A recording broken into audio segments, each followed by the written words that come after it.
मिल रहा है। तुम्हारा तो नूपुर नहीं हो सकता क्योंकि साधारण वेश में ललिता जी थी। अब मेरा नहीं, मेरी बहू का है, लाओ। राधा वल्लभ श्री हरिवंश। तो आज हम गुरुदेव भवन के मुख से एक ऐसे भक्ति कथा सुनने वाले हैं जिसने राधा रानी का नूपुर ही छुपा लिया, और जब ललिता सखी उनसे मांगने आई तो उनको भी नहीं दिया। तो कौन है वो भक्त और क्या घटना घटी, आइए सुनते हैं गुरुदेव भवन के मुख से। राधा वल्लभ श्री हरिवंश। श्री श्यामानंद जी के परम प्रिय शिष्य श्री रसिक मुरारी जी थे। हृदयानंद जी के शिष्य श्री श्यामानंद जी, उनके शिष्य श्री रसिक मुरारी जी। गुरुदेव ने जो मंत्र और नाम दिया, इसका जो निरंतर जप करते महाबलशाली हो जाते हैं। श्यामानंद जी ने जो भजन पद्धति बताई, जो मंत्र बताया, जो नाम बताया, लग गए रात दिन उसी में रसिक मुरारी जी तो गुरु प्रदत्त भजन से महाबलवान हो गए। जो भजन से युक्त होता है, गुरु प्रसाद गुरु कृपा होती, उसी के द्वारा भक्ति का अद्भुत प्रचार होता है।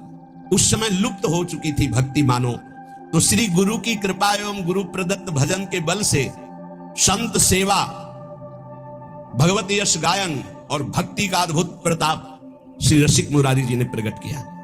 रसिक मुरारी जी भजन बल गुरुदेव का प्राप्त किया। फिर एक दिन गुरुदेव से पूछा, हरि कैसे प्रसन्न होते हैं? तो उनका साधु सेवा से। यदि साधु सेवा नियम पूर्वक, दैन्यता पूर्वक, भाव पूर्वक की जाए तो भगवान संतों की जिह्वा से ही प्रसाद पाते हैं। स्वाद ले लेकर संतों की जिह्वा से पाते हैं। संतों का चरणामृत उतारा जाए, संतों की आरती की जाए, संतों को प्रसाद पवाया जाए तो भगवान बहुत जल्दी प्रसन्न हो जाते हैं। गुरु आज्ञा श्री रसिक मुरारी जी ने संत सेवा का बड़ा ही विस्तार किया। रोज संतों का निमंत्रण। और आपको बताए, धनी बनना हो तो बिल्कुल सरल उपाय है, अकाट्य उपाय है। धनी सब बनना चाहते, लेकिन पाप करके बनना चाहते, अधर्म करके बनना चाहते, दूसरों को लूट करके। हाँ, बोले शॉर्टकट से, तो शॉर्टकट से ऐसा मरोगे कि फिर निकलने को नहीं मिलेगा इस माया समुद्र से। ध्यान रखना, ये जो सोचते हैं ना बहुत जल्दी धनी बन जाने के लिए, एक उपाय है, बहुत जल्दी कृपा हो जाएगी, बहुत जल्दी धनी बन जाओगे। क्या? संतों की सेवा शुरू कर दो। श्री नथियाबाई जी जब वृंदावन आई तो महिमा सुनने को मिली संत सेवा, तो उनका मुझ गरीब से क्या संत सेवा होगी। तो चून मांग के लाती, उपला बिन लेती, उससे रोटी बनाती, और कोई भिक्षा जाता होता करने साधु बुलाए, बाबा आ जा, मोटी मोटी लाल लाल रोटी सेक कर पवाती। अब धीरे धीरे भिक्षा से जाने वाले साधु उनके यहां जाने लगे। रोज मांगना, मांग कर लाना, बनाना, पवाना, पवा के बैठी, इतने फिर संत आ गए, लाओ माई, फिर आटा लगाया, फिर कभी ना नहीं किया। एक दिन वो हुआ कि बोरा में लद लद करके अन्न और व्यवस्थाएं, बिहारी जी स्वयं एक दिन वो गाड़ी में लद करके आ रहे थे, आटा और सब सामग्री लेने गई थी मैया, और वर्षा होने लगी तो छाता मैया को दिया, और आप लालटेन लिए हुए और कहे आओ मैया इस रास्ते से आओ, बैलगाड़ी थी ऐसे। सोचा ये 9 किशोर 14 वर्ष का बालक कितना कृपालु है, ऐसी वर्षा में स्वयं भींजता हुआ हमें छाता दे, क्योंकि संतों का अन्न है। नहीं छलिया अगर अपने को जानने नहीं देना चाहता तो कोई नहीं जान सकता। जब दूसरे दिन बिहारी जी के दर्शन करने गई तो देखा एक हाथ में लालटेन, एक हाथ में छाता। बोले अब हमें समझ में आया कि कौन था, आप थे बिहारी जी। श्री महामहिम परम भागवत सुदामादास जी महाराज बिल्कुल इसी पद्धति से संत सेवा शुरू की थी। गवों के उपले बिनकर लाना और आटा मांगकर संतों को रोटी बनाना और पवाना। और आज सैकड़ों संतों का रोज प्रसाद होता है, तब से लेकर अभी तक रोज संत सेवा, सैकड़ों संतों के आसन लगे हुए, सैकड़ों संतों को भोग प्रसाद पवाया जाता है। रसिक मुरारी जी ने गुरु आज्ञा का पालन, संत सेवा करनी। पर संत सेवा का बहुत कठिन व्रत है, बहुत कठिन व्रत है, क्योंकि अलग अलग स्वभाव के संत, अलग अलग भाव के संत। ध्यान से सुना जाए, संत सेवी भाव रखने वाले उपासक। आपकी एक विलक्षण भावना थी, सब संतों का चरणोदक उतारते। ये भी ध्यान रखना चाहिए कि उसमें ये नहीं देखना चाहिए कि इनके पैर गंदे हैं, इनमें क्या लगा हुआ। नहीं, जब चरणोदक उतार रहे हैं तो सबके, भले कुष्ठ क्यों ना हो, उनके चरणों में लीला हो सकती है, वही भगवान हो सकते हैं। ध्यान रखना, जब चरण धोने के लिए संतों के बैठते हो आप लोग, तो उन्हीं में से ऐसे आ सकते हैं घृणित वेश धारण करके कि जिनको छूना भी अच्छा नहीं लगेगा। बहुत चाव भाव से उनके चरण धो। ये मत सोचो कि इनके पैर कैसे घृणित है, घाव है, क्या है, ऐसा नहीं। बिल्कुल सावधान, लीला कर सकते हैं, हरि हैं, बड़े लीला बिहारी हैं। रसिक मुरारी जी के धन क्या था? संतों का चरण उदक भर भर के माट में ऐसे ऊपर विराजमान किए आसन पे, और रोज उनकी परिक्रमा, रोज साष्टांग दंडवत, और रोज चरणामृत पान, रोज चरणामृत उतरवाना और संतों को भोग पवाना। संतों के चरणामृत में किसी भाग्यशाली की निष्ठा होती है। मटकों में भर भर के रख के, जैसे कोई अब संपत्ति रखता है, ऐसे बड़ी कृपा है, गुरुजनों की बड़ी कृपा है जिनको संत चरणामृत में। और जब से वैष्णव मार्ग मिला तब से गुरु कृपा से नित्य चरणामृत मिलता है। 500 वर्ष पहले महापुरुषों के जो चरणामृत वो आ करके अपने आप कृपा करके दे गए।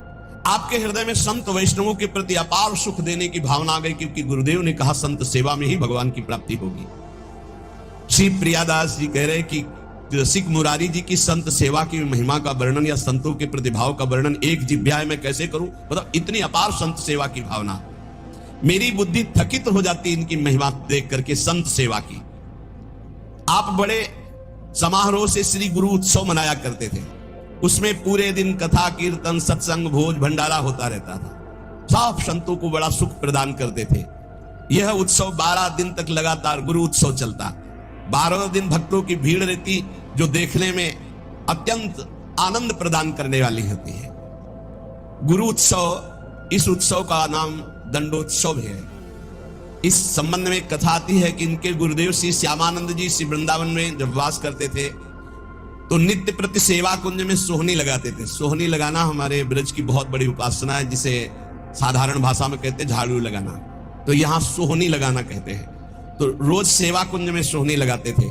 सेवा कुंज में प्रिया प्रीतम नित्य विहार करते हैं, तो इनको एक अपार सुख मिलता कि मेरे श्यामा श्याम यहां विहार करते हैं, मुझे सोहनी सेवा का सौभाग्य मिला, मैं उनकी दासी हूं। बाहर वो सोहनी लगाते समय बड़े गौर से वो एक एक लता के नीचे एक एक चरण चिन्ह को देखते, कहीं प्रियालाल के चरण चिन्ह तो नहीं है, कहीं किसी लता के नीचे प्रियालाल विराजमान तो नहीं है। प्रियालाल के चरण चिन्हों के कभी कभी उनको दर्शन हो जाते तो बड़े भाव में मगन हो जाते। कभी कभी युगल चरणारविंद के दर्शन होते। कैसे पहचान होती कि प्रियालाल के चरण चिन्ह? क्योंकि प्रियालाल के चरण में 19 चिन्ह हैं, चरण चिन्ह। सबके साधारण चरण ऐसे, प्रियालाल के चरणों में चरण चिन्ह है, उनको देखकर पहचान होती ये युगल सरकार के चरण चिन्ह है। बड़े भाव में मगन हो जाते सोहनी लगाते हुए। सेवा कुंज में सोहनी सेवा करते। एक दिन प्रियाजू ने इन्हें दर्शन देने की इच्छा की। सेवा में बड़ी सामर्थ्य, इसीलिए कहते हैं कि वृंदावन में कहीं भी थोड़ी सोहनी लगा दोगे तो तुम्हारे भाग्य में सोहनी लग जाएगी, सब कूड़ा करकट अशुभ प्रारब्ध नष्ट हो जाएगा। श्री जी की इच्छा हुई दर्शन देने की, पर श्री जी सीधे दर्शन नहीं दे सकती। जब तक किसी सखी का कृपा प्रसाद नहीं प्राप्त होगा तो श्री जी इच्छा भी करेंगी तो दर्शन नहीं दे पाएंगे। इसलिए ये आचार्य रूपा सहचर्या, इनकी कृपा पहले प्राप्त होनी चाहिए, तब श्री जी के दर्शन होंगे। नहीं, श्री जी के दर्शन की एक मर्यादा है, बिना सखी के दर्शन के, बिना सखी अनुग्रह के श्री जी का दर्शन। इच्छा हुई श्री जी के दर्शन की तो डायरेक्ट आकर के दर्शन नहीं दिया। अनुग्रहमयी श्री जी ने पहले सखी की अनुकूलता हो, सखी दर्शन दे, तब दर्शन का विधान बने। एक दिन श्री जी ने जानबूझकर अपने श्री चरण का एक नूपुर छोड़ दिया सेवा को। अब प्रातः काल श्री श्यामानंद जी सोहनी लगाते थे, तो जे ही लगाया तो देखा बड़ा कीमती अद्भुत नूपुर, बड़ा आनंद मिल रहा है। विचार किया किसी नवविवाहिता का होगा, ढूंढने आएगी, दे देंगे। तो अपने अचला की छोर में संत है, बांध कर अपने माथे पे रख के सापा बांध के सोहनी लगाने लगे। सोच रहे थे किसी की बेटी या किसी की नवविवाहिता बहू का ही है, क्योंकि बहुत खोजने आएगा तो देंगे। श्री जी ने अपने आभूषण श्री ललिता जी से कहा कि संभाल करके मंगला के आभूषण रखो। तो उनमें कहा, प्यारी जू आपके एक श्री चरण का नूपुर तो है ही नहीं। तो जानबूझ के श्री जी ने गिराया था, क्योंकि जब तक सखी कृपा नहीं होगी तब तक श्री जी दर्शन नहीं देंगी। जाओ देखो सेवा कुंज में किसी लता के नीचे कहीं अरज कर तो नहीं गिर गया। ललिता जी ने खोज प्रारंभ की तो देखा श्री श्यामानंद जी वयोवृद्ध सोहनी लगा रहे हैं, राधा राधा सोहनी लगा रहे। ललिता जी ने विचार किया, मैं अपने स्वरूप से जाकर के इनसे मांगूंगी तो अच्छा नहीं रहेगा। साधारण वेश में गई और कहने लगी कि बाबा यहां सोहनी लगाते नूपुर तो नहीं मिला, यदि मिला हो तो मुझे दे दीजिए। तुम्हारा तो नूपुर नहीं हो सकता, क्योंकि साधारण वेश में ललिता जी थी। अब मेरा नहीं, मेरी बहू का है, लाओ। नहीं, ऐसे तो मैं नहीं दूंगा। तुम्हारी बहू का है तो पहले वो चरण दिखावें जिसमें वो नूपुर बंधा है, और ठीक हमारे जैसा नूपुर है कि नहीं, वो अगर है अभी दे दूंगा, अगर नहीं दिखाया नहीं दूंगा। अंदर आनंद हो रहा कि इस नूपुर में कुछ तो है, क्योंकि इसकी खोज हुई है, और ये जो हमसे बात कर रहे हैं बड़ा अपार आनंद मिल रहा है, पर ये अपने वेश को छुपाए हुए, ये दिव्य है, कोई साधारण नहीं। अरे नाय बाबा तू मुझे दे दे, नहीं नहीं मैं आपको दे दूं। और थोड़ी देर बाद जिस बहू का गिरा है या जिस बेटी का गिरा है वो आके बोले कि मेरा नूपुर, तो हम तुम्हें कहां खोजेंगे? नहीं, हम तभी देंगे जब दूसरे चरण का नूपुर पहना के, तब हमें वो नूपुर वहां, तो ये नूपुर ले उनके चरण में बांध। बहुत हटकिया ललिता जी ने नहीं दिया। तब जाकर श्री जी से बात की तो श्री जी ने कहा सखी अब तो हम ही को चलना होगा, क्योंकि बहुत जिद की है, और श्री जी दर्शन देना चाहती थी इसलिए ये लीला की।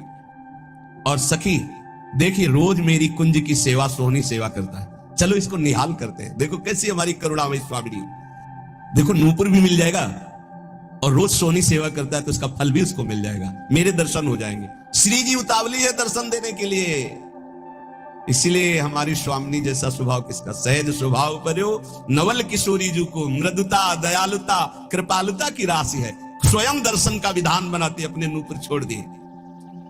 श्री जी ललिता जी के साथ आए।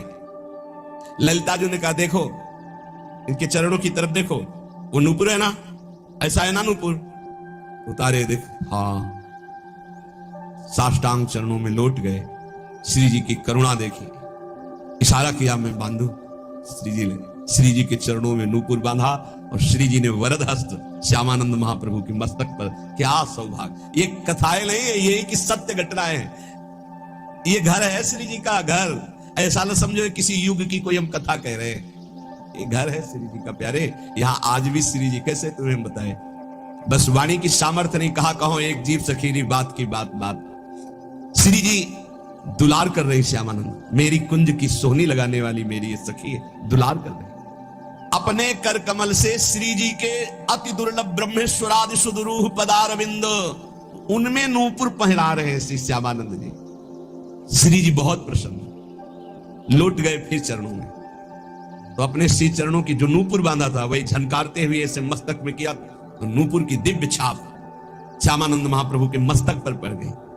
अब तो प्रेम मगन डूबे हुए आए, तो उनके गुरुदेव श्री हृदयानंद जी ने देखा श्यामानंद जी के मस्तक में छाप देख करके कहा कि ये आज कौन सी मस्ती है, और ये संप्रदाय के विरुद्ध छाप कैसी लगा ली, नूपुर की ऊपर से रज, तो वैसे ही चिन्ह बल गए। ये मनमुखी मस्तक पर छाप कैसी जो हमने दी वो तो नहीं लगाई। अब उन्होंने जानबूझकर थोड़ी, ये तो श्री जी का कृपा प्रसाद प्राप्त हुआ था। उन्होंने कहा कि ये मनमुखी छाप गुरुदेव नहीं है, ये इष्ट देव ने छाप लगाई है। डांट करके कहा नहीं नहीं ऐसा लगता है, देखो ध्यान से समझने की बात है कि भला श्री जी ऐसे कैसे, देखो बड़े यहां रहस्य की बात है। यदि दैन्य होकर आप भगवत आराधना में हो तो गुरु को भी पता नहीं लग सकता, ऐसी शिष्य की ऊंचाई हो सकती है, शिष्य की ऐसी ऊंचाई हो सकती है कि गुरु को भी पता नहीं लग सकता। ध्यान, बड़ा विचित्र एक खेल है। दैन्यता से नाभाजी सेवा में लगे हैं, तो अग्रदेवाचार्य की जहां स्थिति मानसिक सेवा में, वहां वो तो विचार में लगे, वो पंखा से हटा दिया जो जहाज डूब रहा था सेवक का, इसको कितना बड़ा महान ये बात है। शिष्य की मानसिक स्थिति गुरु को पता हो कोई बड़ी बात नहीं, लेकिन गुरु की मानसिक स्थिति में शिष्य का प्रवेश हो जाना ये बहुत बड़ी बात है। हृदयानंद जी ने सोचा ये बहाना बना रहा है, डांट कर कहा इसे शीघ्र धो डालो, जो आ गया। श्यामानंद जी ने बहुत धोया, रगड़ रगड़ के, छाप नहीं छूटी। श्री जी की लगाई हुई चिदानंद छाप कैसे छूट सकती। हृदयानंद जी ने तो यह अर्थ लगाया कि इन्होंने ठीक से धोया नहीं, अतः स्वयं बोले इधर आओ, और रगड़ रगड़ के इतना घसा कि मस्तक से रक्त निकलने लगा, पर छाप नहीं छूटी। तब वो सहम गए और कहा सत्य श्री जी की छाप लगाई हुई है। तो उनका हाँ गुरुदेव, धन्य है तुम्हारा जीवन, धन्य। विश्वास हो गया कि श्री जी ने तुम्हें स्वीकार कर लिया है। जो वैष्णव जन और सब थे धन्य है। पर हृदयानंद जी ने कहा कि फिर भी हम ये मानेंगे कि तुमने हमारे तिलक की जगह छाप लगाई, इसलिए अपराध है, इसलिए हम वैष्णव समाज में दंड निर्धारित करेंगे। देखो गुरुजनों की बड़ी विचित्र लीला होती, बड़ी विचित्र लीला होती। सब वैष्णव समाज के बीच में कह रहे मैं तुम्हें दंड दूंगा, तो हृदय से आ रहा है कि गुरुदेव आपकी कृपा से ही तो मुझे श्री जी ने सहचरी भाव दिया है, ये छाप लगाई है। श्यामानंद जी को अपने नूपुर की छाप देकर अपने परिकर में श्री जी मिला लिया है। ये सुबल सखा प्रकट हुए और उन्होंने पूरे वैष्णव मंडली के बीच में कहा कि मैं साक्षी देता हूं कि इन्होंने अपने आप से नहीं, स्वयं श्री जी महारानी जी ने प्रकट होकर छाप दी। और सुबल इतना बोलकर वही तमाल का वृक्ष था, वृक्ष रूप में ही, तो उनको लगा कि लता पता ये सब सखा है, सब श्री जी के निज परिकर है। तब उन्हें आया कि ये श्री जी ने छाप लगाई है। तत्काल दिव्य वाणी हुई, हृदयानंद जी अब तो विश्वास कर लो कि तुम्हारा शिष्य जहां तुम्हारी पहुंच नहीं वहां है, श्री जी के निज परिकर में मिल चुका है। अब वो सहम गए। अगर दैन्य शिष्य है और गुरु थोड़ा भी मनमानी कर जाए तो गुरु के भी हृदय में दाह जलन पैदा हो जाएगी। मान गए श्री हृदयानंद जी। श्री हृदयानंद जी मान तो गए, लेकिन उनका हृदय जलने लगा। गलती हो गई, शिष्य के प्रति गलती हो गई। वैष्णवों ने कहा कि देखो हृदयानंद जी, आपने हम सबको एकत्रित किया था श्यामानंद जी को दंड देने के लिए, लेकिन आज हम आपके ऊपर दंड लगा रहे हैं क्योंकि आपने गलत किया। अपने शिष्य के माथे को इतना रगड़ा, रक्त प्रवाह, और वो कह रहे हैं श्री जी ने किया, फिर भी आप नहीं मान रहे। तो तमाल वृक्ष से सुबल सखा प्रकट होकर के साक्षी दिया। तो अब ये दिव्य है जो वाणी आपके अंदर आकर विश्वास दिलाई, तो अब हम आपको क्षमा नहीं करेंगे। इसके प्रायश्चित में 12 दिन तक आपको संतों को प्रसाद पवाना होगा, अखंड 12 दिन कीर्तन चलेगा, भगवत चर्चा चलेगी, ये दंड है आपको। तो उस दिन से दंडोत्सव मनाया जाने लगा हृदयानंद जी की। श्यामानंद जी तत्काल समस्त वैष्णवों के समक्ष खड़े होकर हाथ जोड़कर कहा कि गुरुदेव को जो ये दंड शब्द कहा गया है ये मैं स्वीकार करता हूं। आज से ये दंडोत्सव मैं करूंगा। मेरे अहोभाग्य है, शायद गुरुदेव यही करवाना चाहते थे, इसीलिए ऐसा बोले। देखो शिष्य में अब भी गुरु के प्रति दोष नहीं आ रहा। बलिहारी इसीलिए तो महापुरुषों के पावन चरित्र हमें शिक्षा देते हैं। वैष्णवों ने कहा धन्य है, धन्य है, धन्य है श्यामानंद जी, धन्य है तुम्हारी गुरु भक्ति, और संतों ने स्वीकृति दे दी। श्यामानंद जी बड़े उत्साह से 12 दिन तक उत्सव मनाते। यद्यपि वो एक बार के लिए दंड था, पर उसे प्रतिवर्ष मनाने लगे। और वही रसिक मुरारी के गुरुदेव है श्यामानंद जी, तो अब रसिक मुरारी वही दंड उत्सव मनाते।